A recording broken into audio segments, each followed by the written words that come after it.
Hey, welcome. So today we're doing something a little different.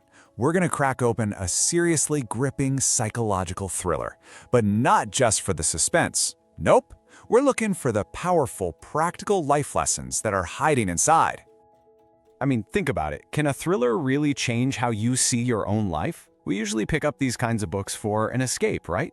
But what if the way a story is built could actually give us a blueprint for understanding our own relationships, our own conflicts?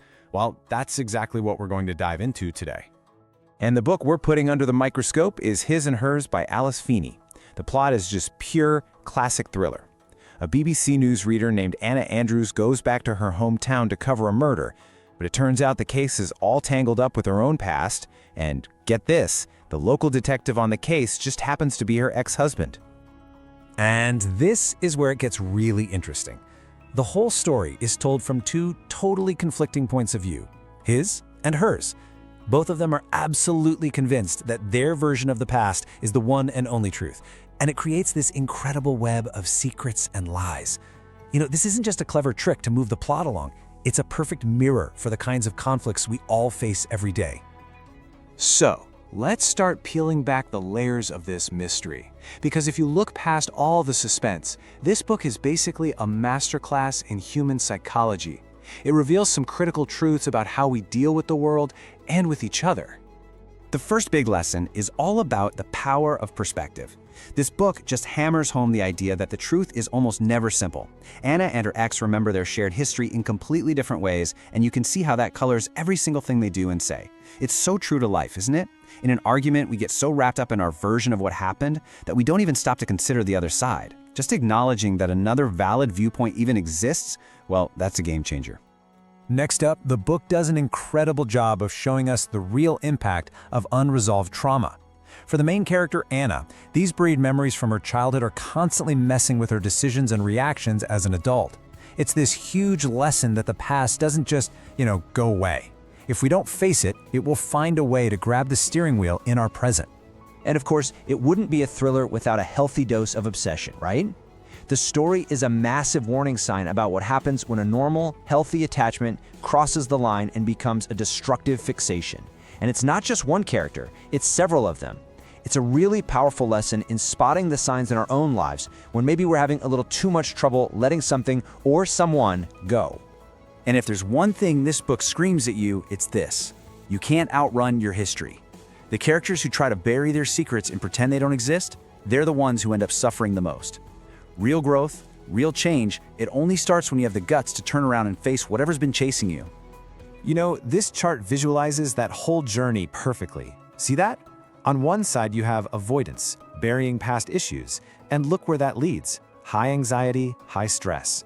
But as you move across the chart towards acknowledging things, addressing them, maybe even getting help, you start climbing toward optimal mental health and what they call peak resilience.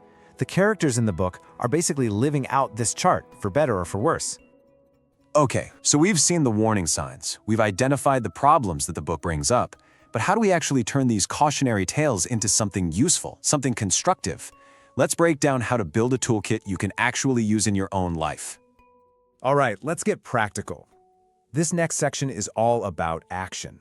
We've taken the book's core themes and distilled them into 5 key insights to help you build stronger relationships and, honestly, just get to know yourself a little better. Just 5. But trust me, these aren't just abstract ideas. These are powerful, practical shifts in how you think and act that can make a huge difference in your day-to-day life. So here they are. Number 1, practice perspective taking. 2, address past trauma. 3, recognize obsessive patterns. 4, create emotional safety. And 5, establish healthy boundaries. Now, let's really break each one of these down. First up, perspective taking. Think of it like the chapters in the book, alternating between his and hers. This is all about hitting the pause button in real life. Before you fire back in an argument, just take a breath. Ask yourself, what might their story be here? What's shaping their point of view? It's not about saying they're right and you're wrong. It's just about genuinely trying to understand. Second, let's talk about addressing past trauma. In the book, Anna literally puts herself in danger because she avoids her past. So if you notice a pattern that keeps showing up in your life, like maybe you always react the same way in arguments, or you keep picking the same kind of partner, it could very well be tied to something that happened a long time ago. Just acknowledging that connection, that's the first massive step toward breaking that cycle.